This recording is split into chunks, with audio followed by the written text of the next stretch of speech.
Hey, Holy Business. This is Candace here, and I'm so excited about today's interview because today we're going to talk about something as owners and CEOs we all want to not think about, and that is IT problems and the cost that comes when we don't build infrastructure, but also when we don't protect what we've built.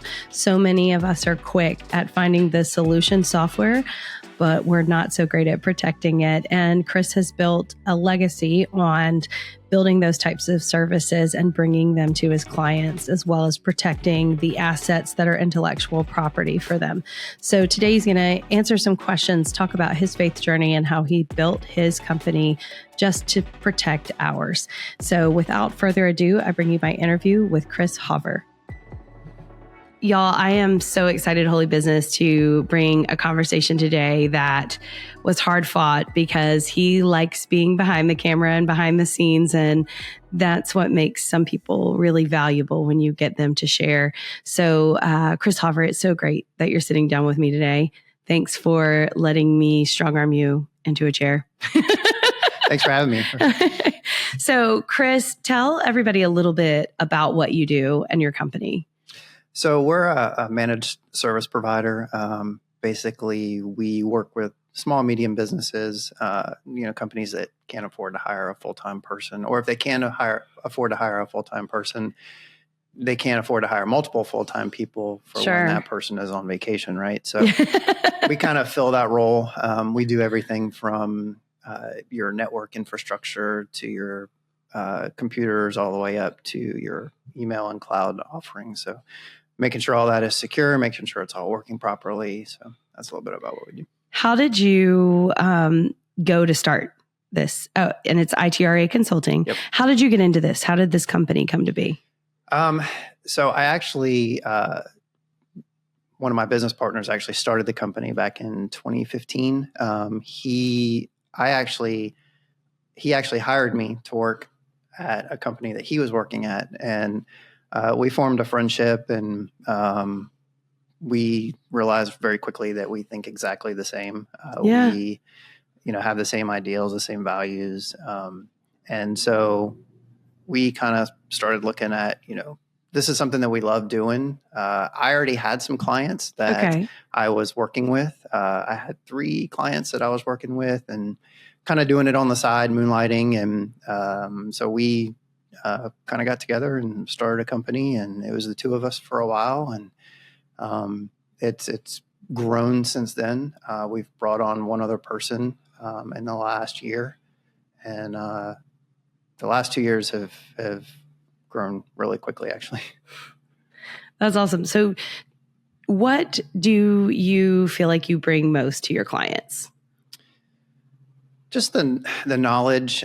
We are constantly learning. We are constantly, listening to podcasts and watching YouTube, and we're constantly learning.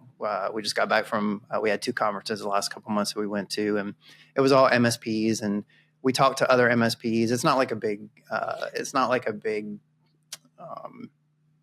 a competition. It's more like a community. Gotcha. And so, working or, going to these places and talking to MSPs is great because we get to hear the stuff that they go through, and we get to tell them about the stuff that, we go through. And it's really a big community. So it's really. For someone who doesn't or hasn't used an MSP before, like whether they've always had in-house everything or they're just now to that point, define MSP for everyone. Yeah. So managed service provider is a company that comes in. Usually they're small, medium businesses. A lot of them are between the 10 and 20 user range. And basically we bring things to the table. We bring our knowledge to the table where we understand Microsoft 365, we understand Google Workspace, we understand what it takes to protect your business. And we come in and we are that IT person for them. We work closely with the business. We want a seat at the table. We need to understand what their business is. We need to understand what their goals are as a business, any future plans that they have to expand. And we just need to understand that so that we can provide a better service for them.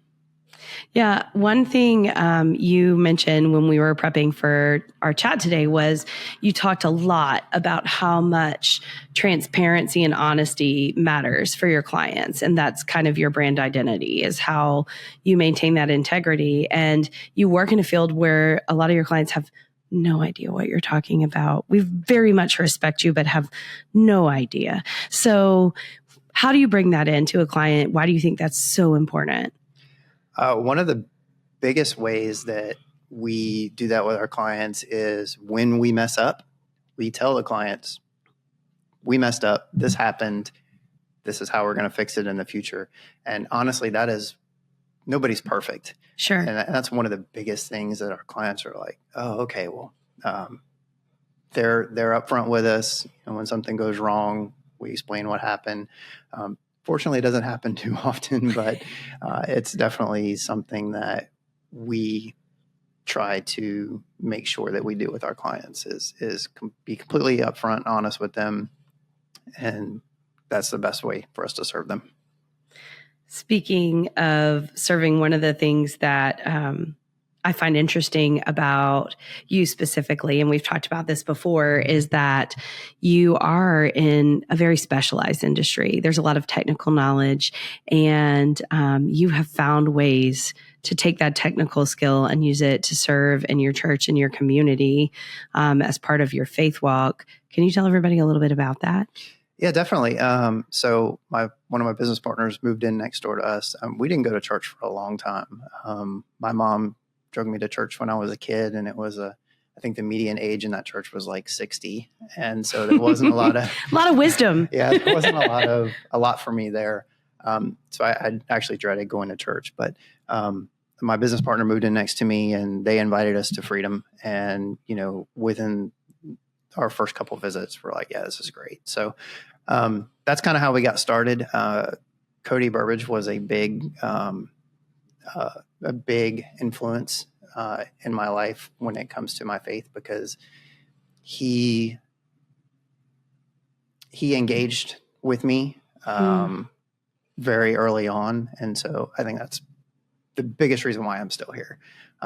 Obviously, he let me do all the IT stuff, which helps keep me engaged and all that. But yeah, it was definitely, that's kind of how I got to where I'm at right now. So you serve using kind of your IT gifts in your church community. Yep. What would you say to someone who has maybe felt like, I don't want to greet people and I don't think I'm cut out to serving kids, so I just kind of fly under the radar? What's the blessing for you in serving? Not that that's what it's about, but it matters in bringing fulfillment. Definitely. Both of those are me. I could not serve in kids. The people that serve in kids are God's gift. I couldn't do it. And I'm not a greeter. I'm not somebody that can stand at the front door and have a smile on my face and welcome people. I'm more of an introvert. I'm actually starting to come out of that shell a little bit. Some of these conferences and stuff that we've been to, I don't have any issues walking up to somebody because I know I have something to relate to them. Got it. But yeah, there's a spot for everybody. There's always something that needs to be done, and everybody has a gift that they can use to help serve. Yep. It's cool to hear you say that one-on-one relationship kind of helped you make that leap, and now you're sticking to what you do best. I think sometimes we talk about the opposite when it comes to giving back, like finding a need and simply filling it, but you work right within the realm of your skill set. And you mentioned to me before this conversation started that you felt like that allowed it to be easy for you and enjoyable. Yep. So I just love that. I love hearing that, because I think we struggle with that, is how, when we talk about serving in our community, in our church community, what does that look like? And I don't want to do this thing I'm not good at or know nothing about, or maybe I want to try something new, but it's almost like we don't feel like we can choose that. Right. And it's like with anything. I mean, if you're not engaged in whatever topic that is, it's going to fall off. Yeah. You have to stay engaged. You have to stay in your Bible. You have to stay in community. And if you don't do that, that's the quickest way to fall off. Yeah. Speaking of staying in the Word, you mentioned your favorite scripture, 1 Timothy 4:12, and it says, "Don't let anyone look down on you because you are young, but set an example for the believers in speech and conduct, in love, in faith, and in purity." I love both letters to Timothy. Why do you think this scripture just means so much to you? So I feel like the scripture is really, you hear it a lot for like youth pastors and stuff like that. Yeah. But I think from a business perspective, I think it focuses on Timothy's personal conduct. And if you carry yourself well and you do the right thing, not only in your personal life, but that translates over into your clients as well. And so if you have a good mindset and you're always going to do the right thing, you'll do the same thing for your clients. So I think that it's definitely it doesn't really fall on the IT side, but it is a good passage that I like that kind of reaffirms that I'm doing the right thing. How do you impress those kinds of values on your team as y'all grow as a company?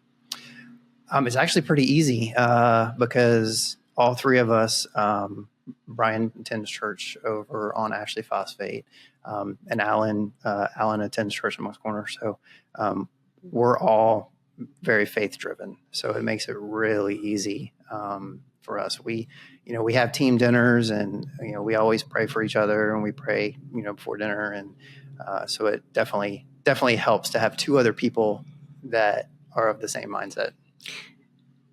You've worked in kind of public sector IT stuff before, and you've worked in some very different environments to the one you have with this company. What is the difference in having kind of faith forward leadership structures versus kind of somewhere where you can't be comfortable in that mindset? I think it puts you on a good path. I think that, I'm not, even in the public sector, I would still, I didn't have a problem, talking about my faith. I've been fortunate. I worked with one of my business partners since 2013.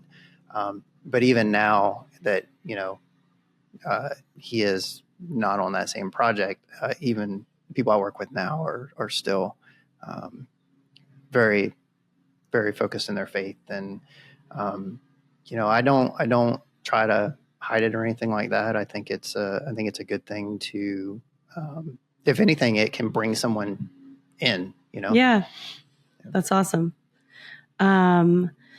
Okay. So everybody hears there's an IT person, and we have so many questions. But I want to get into those. But one of the things I want to talk about is I'm amazed when I talk to C-suite people who have maybe built something from scratch, or they've always had fully in-house staff that may be wearing multiple hats. And there are 8, 9, 10-figure companies that don't have kind of systems in place like you're talking about, and they don't have someone like you that they're working with. So why do you think working with an MSP like yourself is important today? Because the knowledge that we have, all the training and everything we do, it's our job, right? We don't, do this on the weekend and that's it. This is our job. I, wouldn't hire somebody who did, flooring to come and, wash my car, so it's our job. It's something that, that we're very passionate about. We really, again, we started this company because we enjoy doing it. So we're able to put everything into it. For companies that don't have any type of IT infrastructure or anything like that, sometimes it is hard to get them to, to get some sort of structure or something on board because they're not having any issues right now. And the issue comes in when, they do have an incident, whether it's a security incident or, computer goes down or your server goes down or something like that. That's when everybody starts running around like crazy. Like, what do we do? What do we do? Who do we call? And when you don't have somebody, or you have somebody that wears multiple hats, that, may not be available at that point. Sure. If you have your front desk person who's handling customers and they're your IT person, you can't really pull them away from the front desk to go handle the IT, because then you're not getting their customers, served. So I think it's very important to kind of define those roles, and whether you hire an MSP like us or you hire somebody internal, I think it's very important for them to be able to focus on that one role, because there's so many different aspects of IT that it's hard to be. There's no way for you to be good, an expert at all of them. I have my areas. One business partner has his area, and then my other business partner, he has his area. So we all kind of feed off each other, and it's helpful. I now use IT support as like if you call IT and you get the turn it off and turn it back on. So now when someone bothers me, I don't want to say bother. I do want to say bother. I'm not helpful at all at IT. But when I'm like fractionally engaged or consulting with someone and they have a new software and they ask me a question, I'm like, hey, so what did IT say about it? That's like did you turn it off and back on? Because I am not valuable. So you need to contact the professionals. Literally that came up 2 days ago. Oh, it's a client that's working with you. And there was a new staffer that was messaging me about struggling to get into something in Microsoft. I was like, so what did IT say about it? Why are we talking about this? And it's hard too, because then it puts you in the middle. Yeah. We get that a lot where people will open tickets for other people. And I'm like, okay, well, can you give me a screenshot of the error? Well, I'm not with the person. They're 2 hours away. And I'm like, well, it's hard for us to help you or help that person when you're in the middle of something. Yeah. We need to converse with them directly. We're trying to teach you to fish. We're trying. No, I was talking, it's funny to hear you say that, these infrastructure things can, feel hard. And before we got on, you were saying like, I know we're not selling things. We're not increasing revenue in an overt way.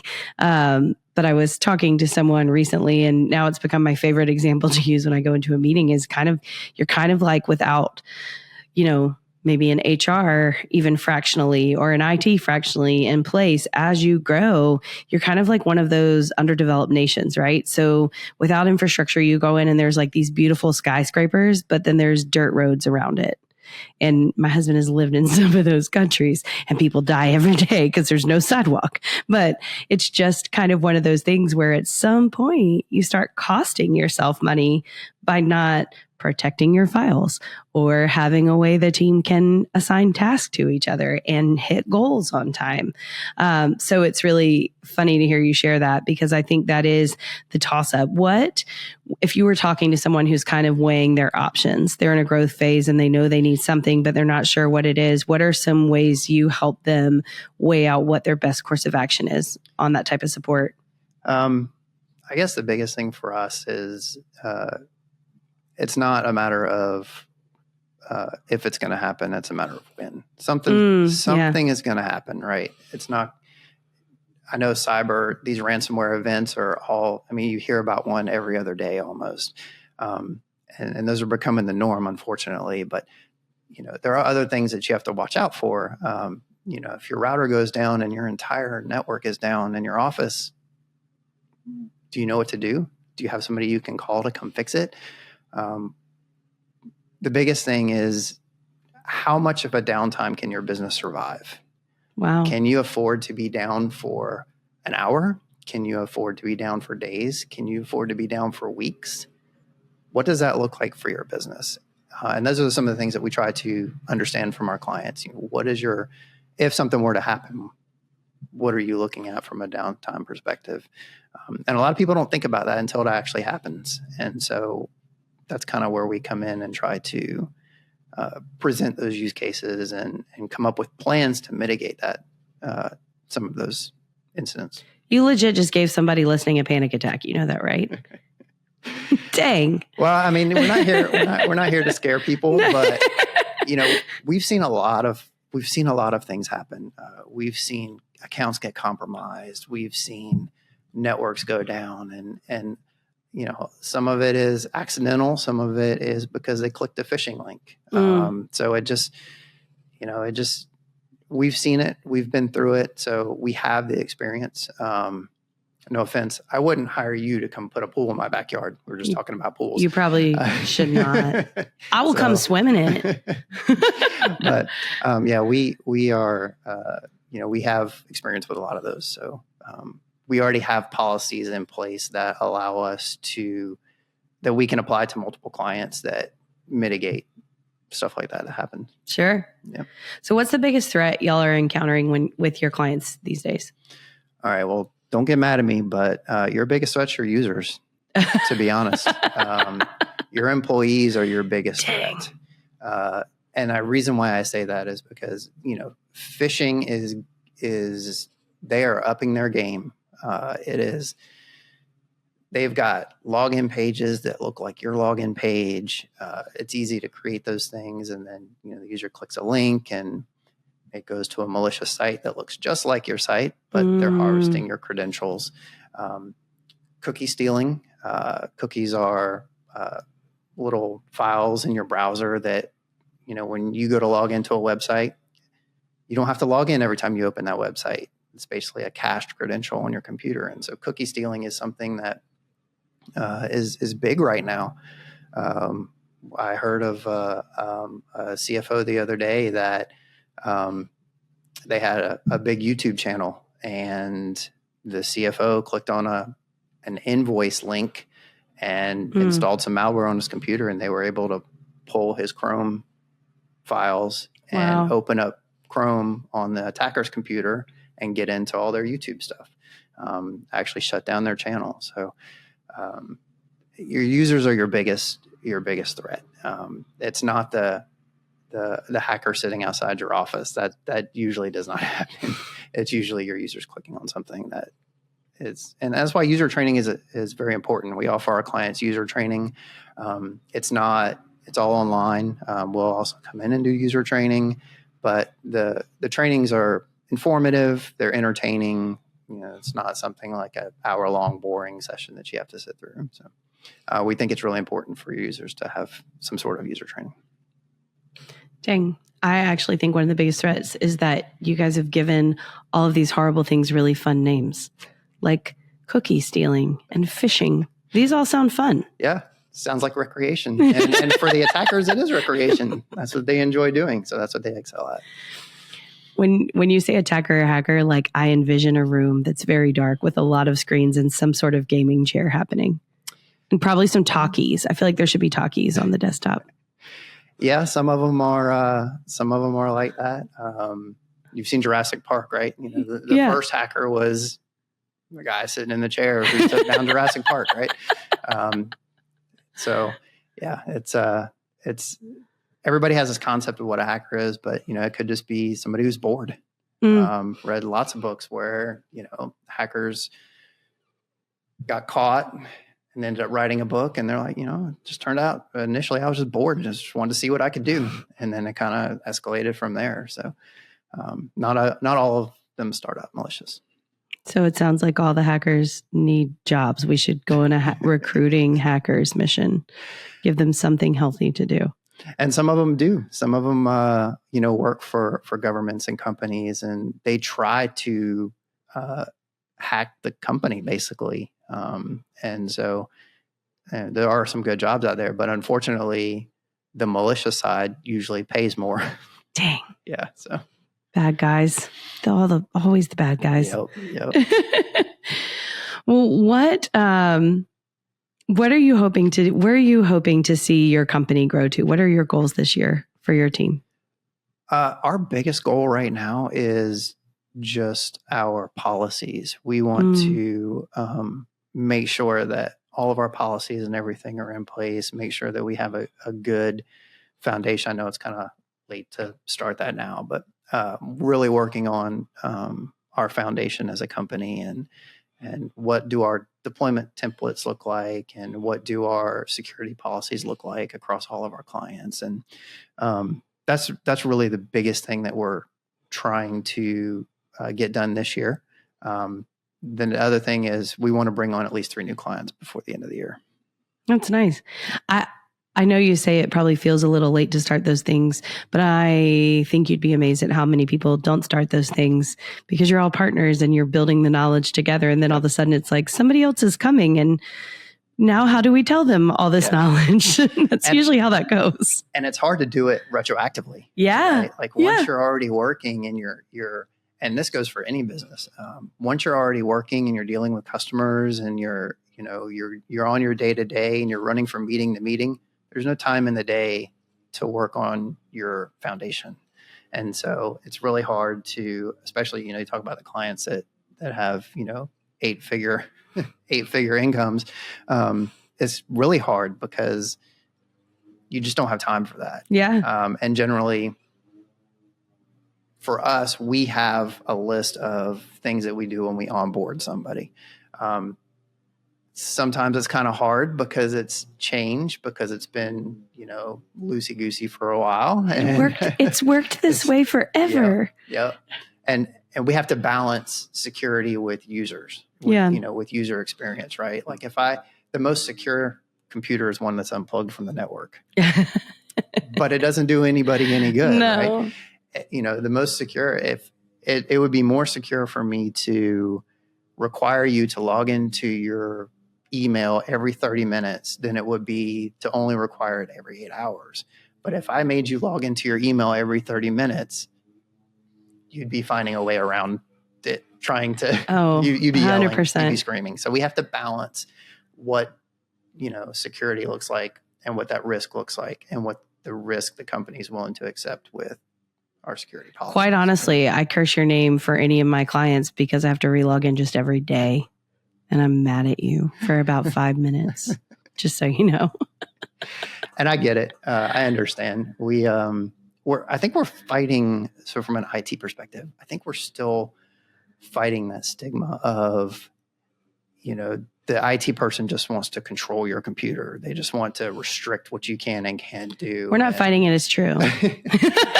and it's one of those things where that's something that we fight against every day. Sure. That's something that we are trying to, as a company, try to change the narrative with our clients. And the way we do that is we notify them when there's going to be a security change, when we're implementing a new security policy, some new threat or something has come out. We let them know that it's going to happen. Hey, on this day, we're going to make this change, and this is what you're going to see. And this is why we're making this change. And we bring that to the admins of the company. And then they disseminate it down to the users. But again, going back, there's that transparency and being upfront with the clients. If I just changed your computer right now to lock every 2 minutes and didn't tell you, you'd probably be a little mad at me. Fine. What's like kind of your favorite story when you think back about the way you've been able to help clients where you feel like we saved them some money or we protected them from major damage? What's a success story you like to think about? So we have some tools in our toolbox that we use to constantly monitor things like your email. If you go create an email rule right now to forward all of your company emails to a personal account, within 1 or 2 minutes, we're going to get a notification saying that Candace just created an email forwarding rule. Wow. And so we can go in and investigate that. And this actually happened to a now client. And we were in the process of onboarding them when it happened, and we had already deployed, a bunch of our security stack, and one of their users got compromised. And basically what these attackers did was they came in, they got access to the person's email because all of the email had the same password. Every employee had the same email password unless they changed it themselves. Sure. So they got in. Fortunately, this wasn't a high value employee, right? It was just a front desk person, but got in, created an email forward rule. And then what they also did was, as they were sending emails as this person, any responses to those emails would automatically go to archive. So that she would never see. They didn't see them. That they were coming in and start to question it. So we detected it quickly. It was a that was kind of a breaking point for them because we had been pushing them to do multi-factor for a while. And they're like, no, nobody will ever go for it. And then this kind of happened and they're like, okay, we need to do authentication. But yeah, so, that was something that was, pretty, I mean, I don't want to say trivial because it's not trivial, but it was a low value target. But what they were doing was they were using her account to try to get to the higher value targets in that company. And so, go buy me some gift cards from Best Buy or, it could be something as, simple as that, or it could be something even more egregious, like, I need you to change the bank account information or whatever. Yeah. Wow. The church gets hit with those a lot. We filter all of those out, but the church gets hit with those. Hey, I need to change my bank account information. So, yeah. Oh, got it. I see. So they reach out because the church has all this like direct draft for people's tithes and stuff. Yeah, and they come. Wow. And it's mostly employees, and they come from random Gmail addresses. So it looks personal. Yeah. So it has the person's name. So it has like Candace Hills, but it comes from bob@gmail.com or whatever. So all those get filtered out. So again, we have those tools in place to kind of stop some of that. Yeah. On the flip side, sometimes my actual emails. Yep. It is definitely a game of cat and mouse. And I think I told you that before. Like, you did. This got blocked. And I'm like, yeah, it's a game of cat and mouse. All we can do is continue to adapt and overcome, and stuff's going to get blocked. And that's why we have processes in place to unblock that stuff for you. I'm really glad you came on because I don't think even those examples you just shared, those are not things that you think about. You kind of think about the printer falling off the network, but you don't think about the fact that someone might gain access to all of your files. And so much of what we do is intellectual property right now, in so many industries. So I appreciate you sharing today. Is there anything we haven't talked about you want to make sure you go over? I guess because you're a professional, so you brought a lot of notes. I love it. So I guess the biggest thing is, if you don't have somebody that is managing your IT, talk to somebody. It doesn't have to be us. Or if you have somebody who's got multiple roles in your organization, sit down with them and talk to them. And, a lot of people who do what we do will work with an in-house IT person. So it's called co-managed IT. We'll even do that. So we'll be that phone call that the IT person there can make when they don't know. They don't have to spend 20 minutes Google searching for the answer, right? Yeah. And Google search is great. We use Google search. We don't know everything. It works. But we can be that additional, it's almost like a tier 1, tier 2, tier 3. We can be that tier 3 for your IT person, to be able to make a phone call and say, hey, this is weird. I don't know what this is. Can you take a look? And, we can be that phone call for them. So, or, we can also just come in and manage everything. We prefer to do that just because we have all of our protections in place. We have all our policies applied. And there's less issues when companies just let us come in, apply our, put all our agents on and monitor your network and monitor your equipment and back all your stuff up. And there's a lot less phone calls. We've had clients that were break fix. Basically, they just called us when they need us. And they quickly switched over to a monthly because they're like, it's cheaper for us to do monthly than it is for us to call you, 10 times a day because you guys aren't doing any proactive monitoring or anything like that. So, no, I think that's a great point with companies that are growing. When I go into work and they have someone like you or you, they realize how convenient it is to be like, did you have IT log into your computer and fix it? Versus standing there for 20 minutes, wasting time trying to figure it out and debating on making the call. So that's, I appreciate you sharing that. Well, thank you so much for coming on. And I think you bring a lot of information that people wonder about, but maybe they're afraid to reach out because they're afraid of price point or how it works or not knowing enough or not having enough. And really, it sounds like it's worth looking into and at what level is going to work for you and making smart decisions before that point of hours. How long can you survive being down? That is something that just hits in the pit of your soul. So Yep. I appreciate you being on, and have a great day. I appreciate you having me. Yeah, it's been fun. All right. See you next week, Holy Business. Have a good one.